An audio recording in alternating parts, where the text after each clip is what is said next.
50 కేజీల బంగారాన్ని వదిలేసి మూతి ముడుచుకుని కూర్చునే ఆడదాన్ని నిన్నే చూశాను. అది కేవలం మాట కోసం. అఖిలక్క ఏం చెప్పినా దానికి ఒక విలువ ఉంటుందే. ఎంత ఉంటే మాత్రం ఒక్క మాట విలువ 50 కేజీల బంగారమా? అయినా నేనిచ్చిన అవకాశాన్ని ఇలా నాశనం చేస్తావనుకోలేదులే. అవకాశం నువ్వివ్వడం ఏంటే? మరి కాక ఆ రోజు గోల్డ్ షాప్ కి తీసుకెళ్ళింది నేను, కొనింది నేను, పేరు రాసుకుంది, లక్కీ డ్రాలో బంగారం గెలుచుకుంది నువ్వు. అబ్బా, ఆ అదృష్టం నాకొచ్చుంటేనా? ఇంకెంత కావాలే? ఆశపోద్దానా? దోచుకున్న ఆస్తి చాలేదా? ఎంత ఆస్తున్నా ఫ్రీగా వచ్చే బంగారం బట్టలంటే మన ఆడవాళ్ళకి మోచెక్కువ కదాంటీ. అయినా నీకు తెలీదా ఏంటి? అక్క అక్క అని ఆంటీ వెంట తిరిగితే చివరికి నీ చేతిలో ఈ పేపరే మిగులుతుంది. మా అక్క గురించి ఇంకొక మాట అన్నావంటే ఏ పూలకుండినో తీసుకుని నీ తల పగలగొడతానే. నా తల పగలగొట్టే ముందు నువ్వొక రాజనీతి తెలుసుకోవాలంటీ. నీకు కుట్రలు కుతంత్రాలు కాకుండా నీతులు రాజనీతులు కూడా తెలుసా? తెలుసాంటీ. నేను చెప్పినట్టు నువ్వు ఊహించుకో. ఏ వదులు. అబ్బా, వదులుతానంటీ. నేను చెప్పినట్టుగా ఊహించుకో. తల మీద పాపిడి బిళ్ళ, చెవులికి బుట్టలు, మేడల్లో కాసుల పేరు, చేతులకి వంకీలు, నడుముకి వేలు మందాన వడ్డానం. నువ్విలా లక్ష్మీదేవిలో నడుచుకుంటూ వస్తుంటే ఎంత చూడముచ్చటగా ఉందో కదా.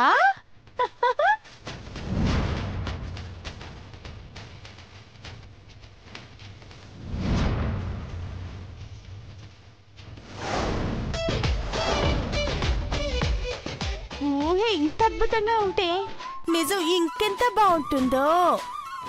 కానీ అఖిలాంటి ఆలోచన అర్థం చేసుకోక ఇలా ఉండిపోయాం. ఏంటే నీకు అర్థమైన మా అక్క ఆలోచన? చీకిపోయిన చీరలు కట్టుకుంటున్న కోడళ్ల ముందు నువ్వు లక్ష్మీదేవిలా తిరగకూడదని ఇలా చేసింది చీప్రాంటీ. మా అఖిలక్కది నీలాంటి బుద్ధి కాదే. మా అక్క విలువలే ఆస్తిగా బతికే రకం. ముందు నువ్విక్కడి నుంచి పోవే రాక్షసి, పోవే. అబ్బా పో. అయినా అక్క దీనికెందుకు భయపడుతుంది? ఇది షాప్ వాడిచ్చిన ఆఫర్ కదా. ఒక్క 1000 రూపాయలతో పోయేదే ఉంది. ఆ బంగారమే ఉంటే మా అక్క కూడా హుందాగా ఉంటుంది. పార్వతి పడే కష్టాలు పోతాయి. అబ్బో, అప్పుడు చెప్తా ఈ నీలాంబరి సంగతి. నా వల్ల కుటుంబం ఆనందంగా ఉంటే అంతకంటే కావాల్సిందేముంటుంది?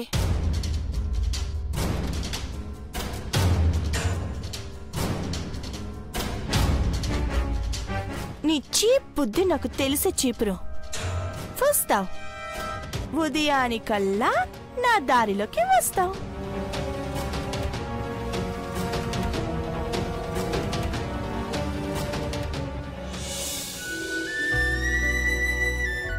వెళ్ళి గంటైంది.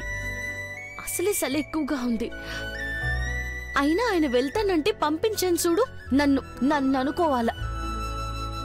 ఆ బరువు మూసి చేతులు ఎంత నొప్పెడుతున్నాయో ఏటో.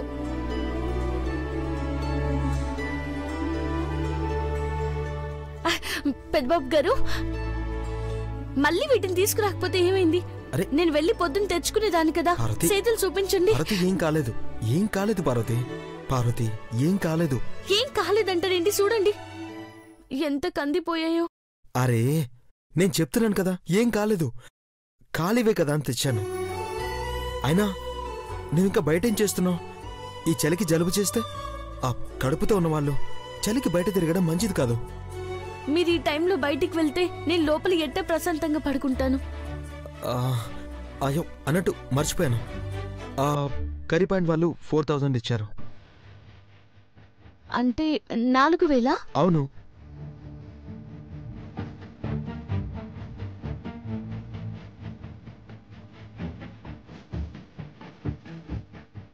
అవి ఇవి అన్ని కలిపి ఎంతున్నాయో లెక్కెట్టండి.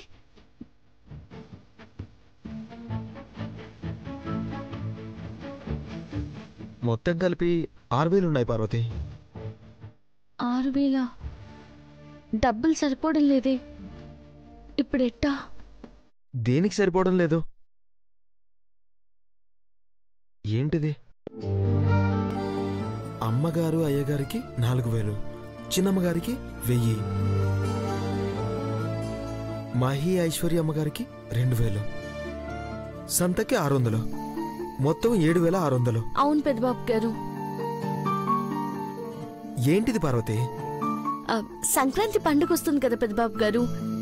పెద్ద పండుగ పూట కొత్త బట్టలు కట్టుకోకుండా సంబరం ఎట్టా జరుపుకుంటాం పెద్దబాబు గారు.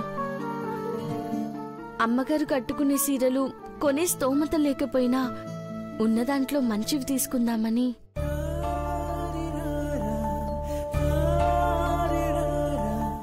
ఇప్పుడు ఇవన్నీ తీసుకోకపోతే మన వాళ్ళు ఏమైనా అడుగుతారా? మనం బాధలో ఉన్నాం కదా అని పండగని దూరం పెట్టాలా? అయినా ఇంటి పెద్ద కొడుకుగా మీరు, కోడలిగా నేను, అందర్నీ ఆనందంగా మనమే చూసుకోవాలి కదా పెద్దబాబు గారు.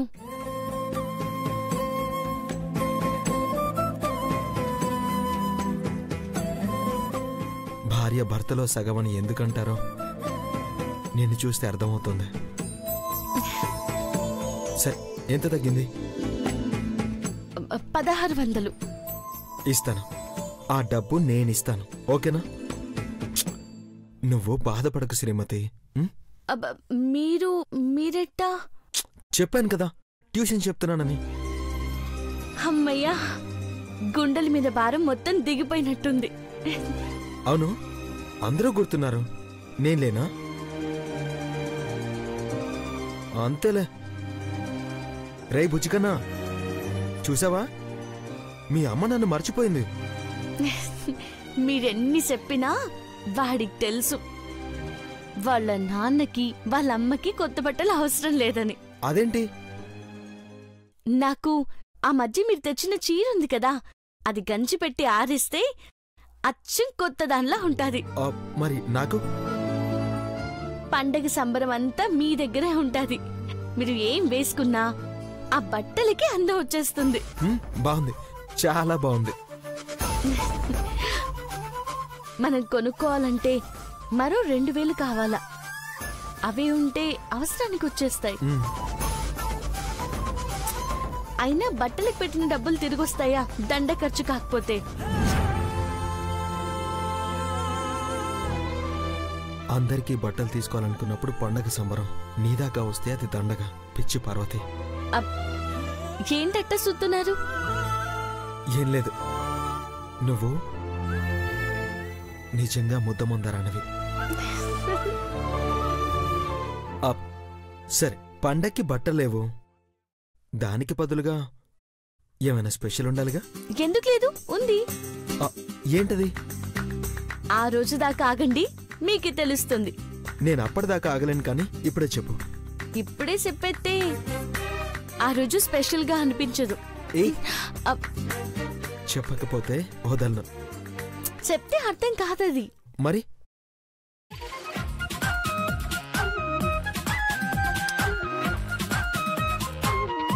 ఇట్ట శ్రీవారి సేద తీరేలా ఏకాంత సేవ చేస్తాను.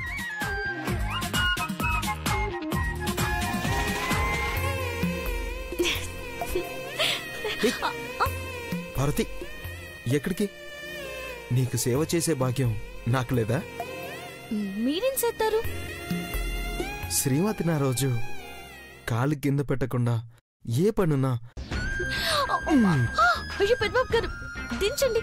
ఎవరైనా చూస్తే బాగోదు, దించండి. హలో, అందరూ ఎప్పుడో నిద్రలోకి చేరుకున్నారు. అయ్యో, ఒక్కసారి ముద్దుగా ఎత్తుకున్నాక అలా ఎలా దించేస్తాను? పడగ గది వరకు ఇలాగే తీసుకెళ్తాను. పెద్దబాబు గారు దించండి. అయ్యో, అరే పెద్దబాబు గారు దించండి.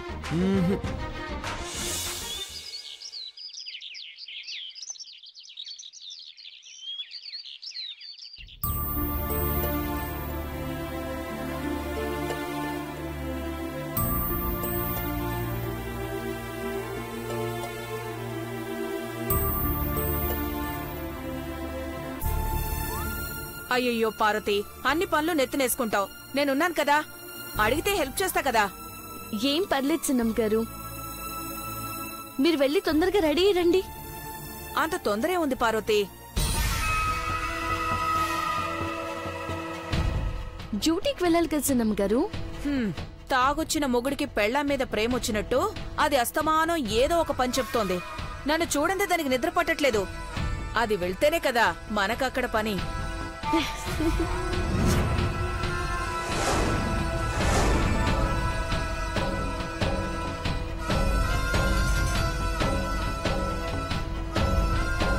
అబ్బో చీపురాంటీ, ఇంకా నీలో మార్పు కనిపించడం లేదు. అఖిలాంటి మాట మీద గట్టిగా నిలబడినట్టున్నా. ఆఫీస్లో మన పని తొందరగా పూర్తయితే సాయంత్రం అందరం బయటికి వెళ్ళాల్సిన అమ్మగారు. బయటికెందుకు? పెద్ద పండుగ వస్తుంది కదా అమ్మగారు. అందరికీ కొత్త బట్టలు, ఇంట్లో కావలసిన వస్తువులు తీసుకోవాలి కదా. గొప్ప బట్టలు కొనలేకపోయినా ఉన్నంతలో తీసుకుందామని. నీ చేత్తో గంజినీళ్ళిచ్చినా అది మా అందరికీ పరమాణంలాగే ఉంటుంది పార్వతి. చూస్తూ ఉండు, చీప్ అండ్ బెస్ట్ దొరికే దగ్గరికి తీసుకెళ్తాను. సరే అమ్మగారు, త్వరగా కానివ్వండి.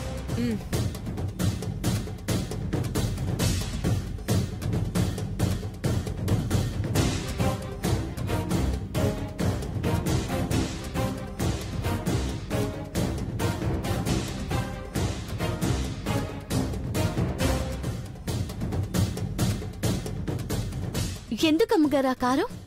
ఆ రాక్షసేవన్న వేషాలేస్తే కంట్లో కారం కొడితే దానికి బుద్ధొస్తుంది. మన పని మనం చేసుకోవచ్చు. వస్తే చీపురు, కామెడీ పీసువు కదా అని వదిలేస్తే నా మీదే నీ పీత బుర్రని వాడతావా? చెప్తానే నీ సంగతి. అట్టండి పని చేయకండి, ముందు రెడీ అవ్వండి. ఆల్రెడీ శారీలో ఉన్నాను. నా గ్లామర్కి కొంచెం టచ్అప్ ఇస్తే చాలు, సరేనా? నేను వెళ్తాను.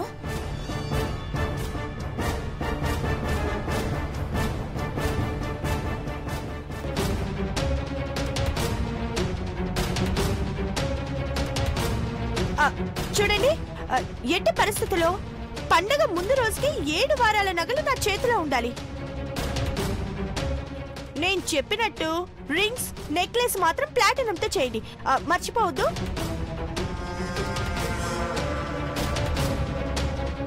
నువ్వు వినాలనేనే నేను మాట్లాడుతోంది. అవును, 7 వారాల నగలు ఒకేసారి వేసుకుంటా. నీకు అవసరమా? నేను నడిచేస్తుంటే నన్ను చూసే వాళ్ళకి ఘట్టమనేని కంపెనీల అధిపతి ఈ నీలాంబరి అనుకోవాలి. అందరూ వంగి వంగి దండాలు పెట్టాలి. కొంతమంది నన్ను చూసి కుళ్ళి కుళ్ళి చావాలి. ఈ ఇంట్లో నా మాట వినని వాళ్ళు తోక ఊపుకుంటూ నా వెనకాలే రావాలి. ఇది నన్నే అంటుంది. చొచ్చవే నా చేతిలో. అర్థమవుతుందా? ఏంటే? నేను నిన్ను చూసి ఈ ఇంట్లో వాళ్ళు ఏడవాలా? అయినా ఈ ఘట్టమనేని ఇంట్లో చూడని బంగారమా? ఇప్పుడు నిన్నెవరేమన్నారని? గుమ్మడికాయల దొంగ ఎవరు అంటే నేను కాదు అని భుజాలు తడుపుకున్నట్టు అలా అరుస్తావు. నీ నాలుకలో మడతలెక్కువే. నువ్వేం మాట్లాడినా 2 అర్థాలుంటాయి. ఆ మాత్రం అర్థం చేసుకోలేనా? సరే, నిన్నన్నానే అనుకో చీపురు, ఏం చేయగలవు? ఇప్పటికిప్పుడు వెళ్ళి అందరికి బంగారం కొంతేస్తావా? నేను తలుచుకుంటే క్షణాల్లో నీకంటే 4 నగలు ఎక్కువే తీసుకురాగలనే. మరిగే గ్రామ సింహం ఎప్పటికీ సింహం కాలేదు చీపురాంటీ. దీని నోరు మూయించాలంటే బంగారం షాప్ కి వెళ్లాల్సిందే. 1000 రూపాయలు కట్టి లూటీ ఆఫర్లో నగలు తీసుకురావాల్సిందే.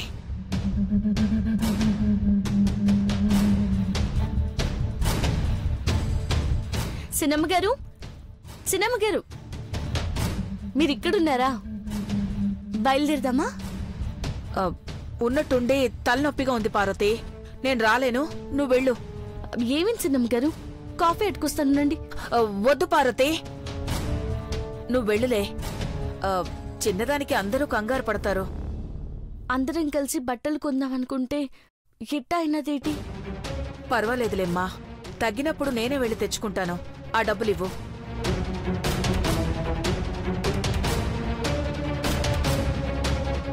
ఇదా అంటే నీ బ్రతుకు? ఎప్పుడు ఒకరి ముందు చేయి చాచడమే. వీళ్ళ ముందు చేయి చాస్తే ఏమీ ఇవ్వరు. అదే నా ముందు చేయి చాస్తే నీ రాతే వేరేలా ఉండేది. ఒకరి ముందు సిన్నమ్మగారు చేయి చాచాల్సిన అవసరం లేదు. అమ్మగారు, డబ్బులు తీసుకోండి. ఆ ఆఫర్కి కావాల్సింది 1000 రూపాయలు కదా. ఈ 1000 రూపాయలు చాలు పార్వతి. ఇవి తీసుకో, ఇవి తీసుకో. పార్వతి, ఇక నువ్వు వెళ్ళు. జాగ్రత్త అమ్మగారు.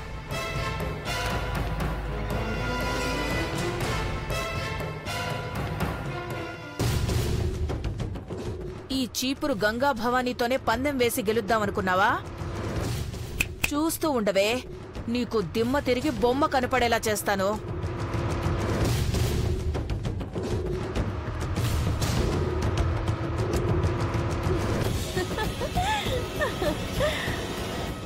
నువ్వు రెచ్చిపోవాలే చీపురు. నేను అనుకున్నది జరగాలి. అందుకే కదా ఇంత డ్రామా ఆడాను. Hello, very good. దాన్ని జాగ్రత్తగా చూసుకోండి. నేను వస్తున్నాను. చంద్రముఖి అక్క, పర్ఫెక్ట్ టైంలో దొరికావే. Love you. తలుపు తీయండి. నన్ను ఎందుకు బంధించారు? ఎవరు? తలుపు తీయండి. నన్ను ఎందుకు ఇక్కడ బంధించారు? ఎవరు? తలుపు తీయండి. ఎవరు? తలుపు తీయండి.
ఎందుకక్క బీపీ తెచ్చుకుంటావు? కడుపుతో ఉన్నప్పుడు బీపీ రాకూడదు. చాలా డేంజర్.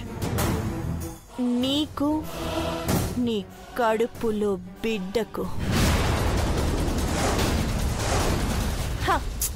ఏం చేయమంటావక్క మరి? వాళ్ళేమో ఇంత జరిగినా కూడా బాధపడకుండా పండగ చేసుకుంటుంటే చూస్తే ఎలా ఉండగలను చెప్పు? అది నాకు నచ్చలేదే. ఇంటి నుండి కట్టుబట్టలతో పంపించాను. అయినా ఏమీ లేని ఆ ఇంట్లో ఆనందంగా ఉన్నారు అందరూ.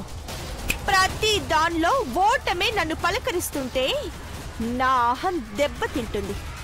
అందుకే వాళ్ళ పెదాలపై చిరునవ్వు లేకుండా చేస్తాను. నువ్వేమో డబ్బులో ఆనందం ఉంటుంది అనుకుంటున్నావు, కానీ వాళ్ళు మనుషుల మధ్య ఉన్న అనుబంధాలలో ఆనందాన్ని చూస్తారు. అందుకే వాళ్ళు ఎక్కడున్నా సంతోషంగా ఉంటారు. అందుకే ఆ మనుషుల మధ్య అనుబంధాల్ని తెంచి ఎవరికి వారే యమునా తీరే అనేలా చేస్తాను.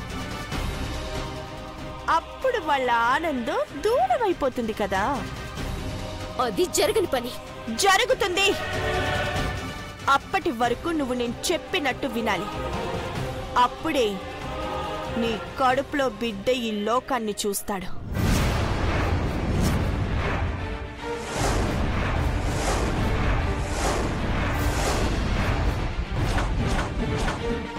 నువ్వు పెద్దగా చేయాల్సిందేం లేదక్క.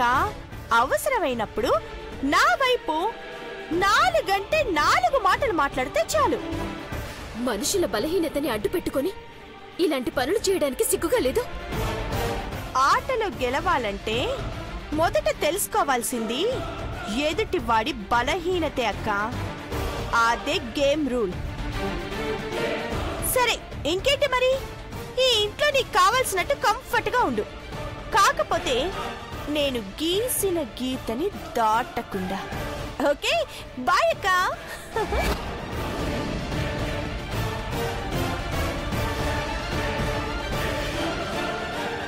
భగవంతుడా, నన్ను అడ్డు పెట్టుకుని ఈ నీలాంబరి వాళ్ళకి ఎలాంటి ఆపదలు సృష్టిస్తుందో అని నాకు భయంగా ఉంది. నువ్వే కాపాడాలి.